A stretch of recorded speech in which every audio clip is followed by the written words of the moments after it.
Hey everybody, it's Jason Blaha here, and once again it is time for the Monday Q&As. So let's knock this out. First question. Hey Jason, you've mentioned in the past that top-ranking powerlifters have to be a little crazy to be willing to put 600 plus pounds on their back and squat it because if anything goes wrong, they could end up in a wheelchair. For someone who is not looking to compete in powerlifting but wants to be very strong nonetheless, is there a point to where you might want to stop going up in weight on your squat, deadlift, etc. for your own safety? If so, could you give specific numbers? Thanks. Yeah, it's going to depend a bit depending upon your frame, your bone structure, your height. Someone who has a smaller frame, thinner bones, it's going to be a lighter weight that you're going to want to handle over long periods of time, but before it becomes risky for you. And someone with a thicker frame, maybe bigger, taller, can probably get away with a bit more weight. And I'm not saying you're going to get injured. It's just that at a certain threshold, moving certain amounts of weight just simply gets to a point to where it's really cool and it's nice to have a lot of strength.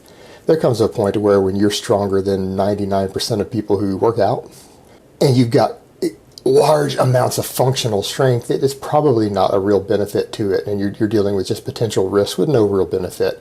And I would say, depending upon your frame size, maybe on the squat, once you get somewhere between a 400 up to a 500 pound raw squat, if you're not going to compete in powerlifting or football or something to where that strength is going to carry over, it's probably not worth going beyond that 400 to 500 pound squat, 500 up to maybe, a 585, 600 pound deadlift, something in that range. I just wouldn't really go over a 500 squat or 600 deadlift if you're not going to compete in powerlifting. However, by that same token, if you can squat more than 500 pounds and you can deadlift more than 600 pounds, why you don't go ahead and compete in powerlifting just to do it is beyond me, because you'll place pretty well irrespective of what you weigh, unless you're a super heavyweight. All right, next question. Hey Jason, my mom, age 51, wants to get into lifting for general health, and she already does a dance class and swims and has a good cardio base, and is not overweight at 24 to 25% body fat. It's actually pretty good. 51, that's fantastic, bro. That's fantastic. Keep her doing that for sure. Should I focus on one lift at a time, say squats until she has the form right before moving on, or would it be okay for her to just do squats and deadlifts, seeing as... All right, I'm just going to cut through the rest of that. If she just wants to focus mainly on her lower body and back and things, no, that's cool. Have her start squatting and deadlifting. But if she doesn't have the mobility and basic strength to do those, go ahead and consider having her do body weight squats. Do body weight squats, do some machine work if you need to, particularly some posterior chain stuff to build hamstrings and things up, and lower back ab machines. Feel free to put her on a few machines. She's older. Might want to strengthen some of that stuff up a little bit while you get her mobility down, and have her do body weight squats. And then once she's can do the technique, has the mobility, start easing her into weighted squats and deadlifts. But yeah, at her age, just doing some of that, and maybe just throw in an overhead press or something just to try to give her a little bit of upper body strength, slow down the osteoporosis and everything, because that is a problem for postmenopausal women. So any resistance training you can do for her is going to dramatically lower her rates of osteoporosis, going to lower her chances of diabetes and all that stuff that's going to really affect her as a woman who's already gone through menopause. So yeah, just work her in that way. A few machines to get her mobile, help just build some stabilizers and again, hamstrings, spinal erectors, abs, things like that. And slowly ease her into the squats and deadlifts, starting with just body weight squats. But it is fantastic that you're that concerned about your mom. She's 51, you care about her health, that's awesome. My mother died at 48, and I would have done anything to keep her alive and healthy. So I applaud you for that effort. Stay after it, brother, and I can tell that you really love your mother. All right, next question. Some people say that grinding out reps is a skill and should be practiced, such as mass aesthetics. Others say you should only do sets and reps that are fast and explosive, and you should stop a set when you start to grind. Jeremy Hamilton, what do you think? I don't think grinding is really a skill in that sense. There are merits to both, but you've got to look at context. Now, for overall strength and power with heavy work, I 100% agree with Jeremy Hamilton, not just because the dude is absurdly strong as a power lifter. Dude is an absolute beast. However, the philosophy makes sense. When you're dealing with relatively heavy weights, you do not want to train yourself to ever go slow. Sometimes even when you're trying to do volumes of power work, like 10 sets of 3 with even lighter weights, you want to keep it as fast and explosive as possible. Grinders can train you to lift a weight slowly. It's not necessarily what you want for maximum power generation. However, when it comes to hypertrophy work, hypertrophy phases of your training, when you start getting up to higher reps, say 10 reps or more, there does seem to be some metabolic benefits on going to failure on at least one of the sets, maybe the last set, or if you're doing relatively low volumes of it, your first set or your only set, first set or two. But if you're going to do, again, a bit more volume, trying to hit failure on that last set or getting real close to failure and grinding it out can induce some additional metabolic fatigue, which can help you with overall hypertrophy. And as you know, hypertrophy itself is going to lend itself to more strength and power overall in the long run. So when it comes to the higher rep work, there is certainly some merit to hitting some grinders and maybe even reaching muscle failure, particularly on the last work set you're going to do. But I do agree with Jeremy Hamilton on the lower rep work and the heavy work. Avoid grinders like the plague. All right, next question. Can you get big biceps with only straight bar curls, or is that important to do other types of curls such as hammer curls, etc.? It's not that straightforward. In all honesty, it depends on your genetics and things. Like for me, my arm development genetically just isn't as good as a lot of other muscles for me. And even though I do a couple of different arm exercises for each muscle, I still struggle to keep them caught up. However, someone who isn't as unbalanced as someone like me genetically, yeah, doing straight bar curls can probably build their biceps up sufficiently if they get enough volume and workload. That will handle their bicep development. As far as things like the hammer curls for the brachialis and the radial brachialis and all of that, if you're doing a lot of barbell rows and other things, you're probably covering those fairly well anyways. And the trickle over effect, the carryover from the straight bar curls. But the straight bar curls themselves should handle the biceps, or incline curls, anything like that, because they very heavily target the bicep as a primary mover. They remove things like the brachialis to a larger extent because of the amount of pronation you get on the wrist. Or I'm sorry, not pronation, but supination on the wrist. So they're amazing. You probably don't need anything else for bicep development. And again, it depends on what the rest of your program looks like. A lot of your big, heavy compounds will go ahead and shore up the other things. However, if you are a competitive bodybuilder and not just someone trying to get big, I don't know, you still could consider throwing some hammer curls or something else in there to work those other secondary muscles in the arm. Again, it's really context specific. It depends on your genetics, depends on your weak points as an individual. But is it possible for someone with decent arm genetics, or at least balanced overall upper body genetics, to build amazing biceps off of purely something like a straight bar curl with enough volume? Yeah, absolutely, it can be done. Absolutely. All right, next question. If myofibular and sarcoplasmic hypertrophy are myths, they aren't myths, they're real. You just can't train to differentiate between the two. You need to understand the difference. They are real. Does that mean that tonnage is the only training factor in building muscle? And if so, does this mean that no hypertrophy will come from the strength days of a bodybuilding program like that or pull?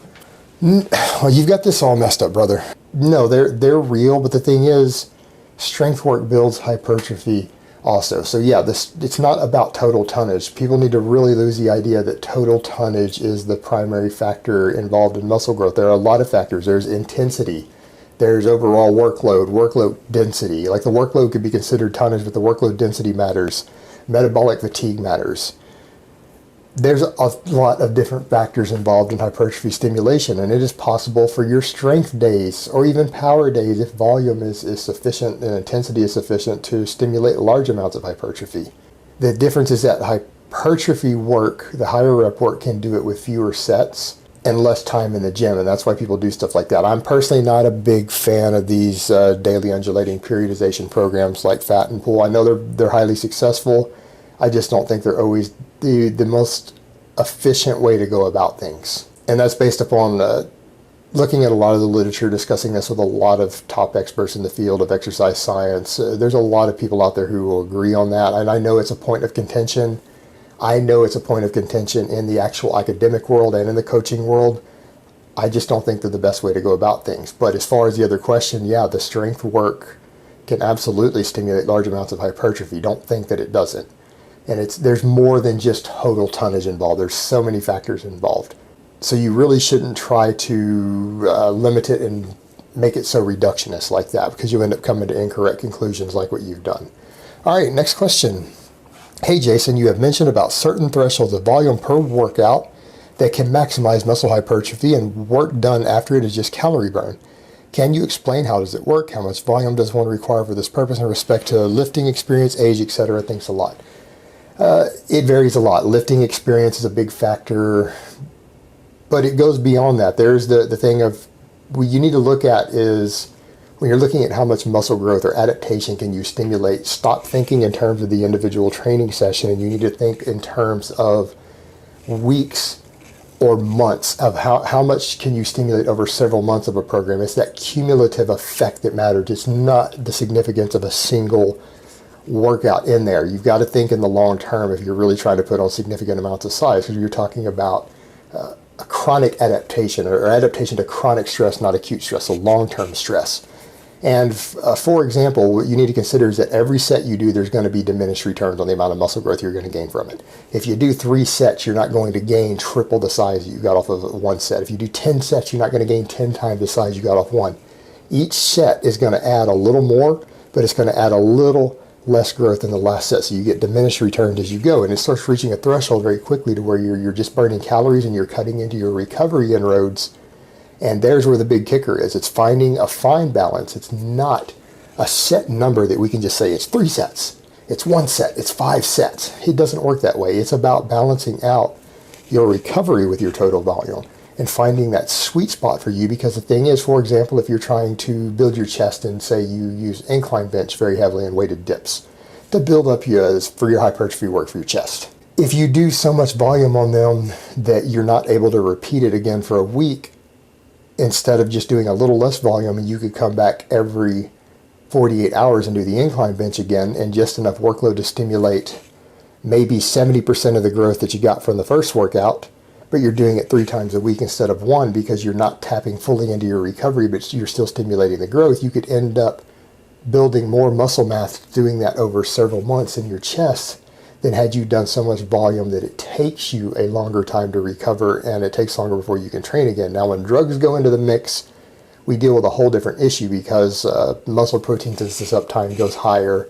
And so recovery versus growth isn't as big of a deal. The guys who are doing this stuff drug-free, they really, if they want to try to get the most over the, say, 6 months in a program, they really need to factor in their amount of volume versus the recovery time and how soon they can train again and stimulate new growth by adding a little more workload. So that's really the balancing act. Don't think of it in terms of the single session, but think of it in terms as what will let me get the most total stimulation over several weeks or a month or 2 months in terms of balancing that total volume and recovery versus how much can I stimulate in a single session. Because it's not about the single session. It's about what can you do over several months. What can you do over 3 months, 6 months? Because that's when you see significant gains, not a single workout.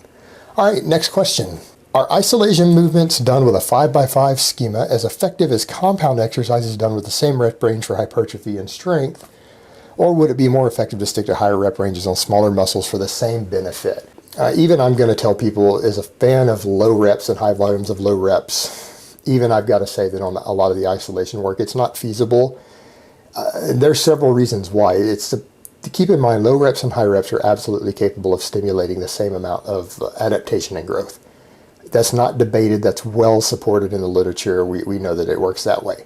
However, when you start dealing with really low reps, you start getting down around 5 reps or less, and you start dealing with isolation movements, it becomes far more difficult to maintain proper form. I mean, if you're hitting a 5 rep max on your concentration curls or your rear delt flies, your form gets real shitty real fast, which is going to do a couple of things. One, it could pull some extra stimulation off that muscle because your form's breaking all down. But more importantly, it's going to lead to a higher rate of injury. You're more likely to injure yourself trying to do a strict concentration curl with 80 or 85% of your max on it. It becomes difficult to do it safely. Something can go wrong easier because you're dealing with a single joint movement, or when you're dealing with something like the rear delts, a really small muscle that a lot of other muscles can kick in and take over in place of it. And you start trying to do really low reps, you're going to tend to engage all those other muscles, and you're not going to get the stimulation you want. When you're particularly with hard to build muscles like the rear delts that require a bit of finesse, it's going to be more difficult to stimulate them and really get them to fire correctly without other muscles actually doing all the work and pulling them out of the equation than when you do higher reps. So there's a couple different reasons. It's about injury and then stimulating some of those muscles that are a little harder to really work when doing big compounds. So no, unfortunately for a lot of isolation movements, it's just not feasible. There are ones that it is and ones that it isn't. All right, next question. I'm looking for a more simple life. Should I become a ninja and solve crime, or move into the woods and live the rest of my life as a bear? Is there another alternative? Me personally, I wouldn't want to go live in the woods as a bear because, I mean, do you really want to eat raw salmon? Do you really want to try to dig honey out of trees that's got bees all in it, get your face all stung by bees, just to eat every meal? Basically, every meal you eat is a bear. You're going to eat disgusting shit like raw fish. You're going to expose yourself to parasites, or you're going to be digging through beehives and get your face stung up. I would say the life of a crime-fighting ninja would be far more desirable. The tricky part's going to be, if you're not Japanese already by heritage, finding a ninjutsu master who's really going to teach you the real deal and not something that's been hyped up as a marketing gimmick. That you're going to have trouble learning real ninjutsu if you're not of Japanese heritage. That's going to be the trickiest part. But if you can find a master willing to teach you, I would recommend that you go with being a crime-fighting ninja vigilante over being a bear in the woods. But, that's just my advice. All right, guys, so that's really all I have to say on that today. I hope it's been informative, and I will talk to you guys next time in part 2.